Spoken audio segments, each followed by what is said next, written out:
see a boot sticking out the door, and so I ran to that door. And as I was going past the first apartment, another shot went off, and I ran in and I hit, like there was a little a rise in the step when you go into the apartment.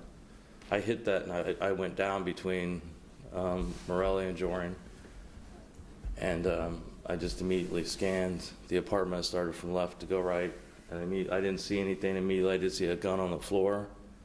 I didn't see the suspect at the point, that first point, and I went around again. There was a stairwell to my right, and at that point I noticed Officer Joering laying to my right, and as I went back around, I saw the feet on the other side of a playpen. That was the defendant. It was laying on the floor at that time. There was no movement. So I started to attend to Officer Joering, and I couldn't do anything for him.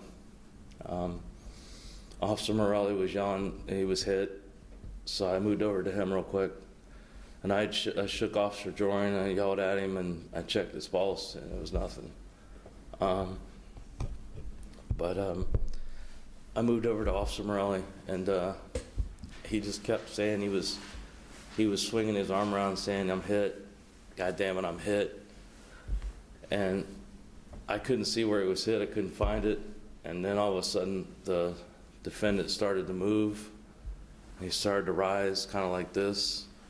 So I yelled at him to stay down, and I heard noises above me, so I didn't know if there was anybody else in the apartment. So I was scanning the stairwell to my right, and then there was a garage door, a door that led out to the garage in the back, and the kitchen area that was open, so I didn't know if there was anybody in there.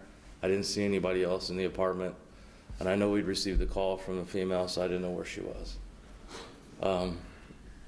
So I kept tending to Officer Morelli, and about every time I would do that, the suspect defendant would kind of lean up like this, like he was trying to get up, but every time he kept showing me his hands. I could see his hands, and I said the gun was across the room, probably 10 feet or so from him.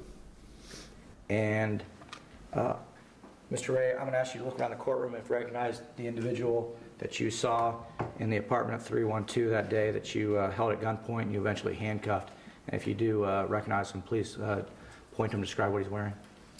It's him right there. He's wearing a checkered shirt. Thank you. Your Honor, at this time, I ask that the record reflect that the witness identified the defendant. It may.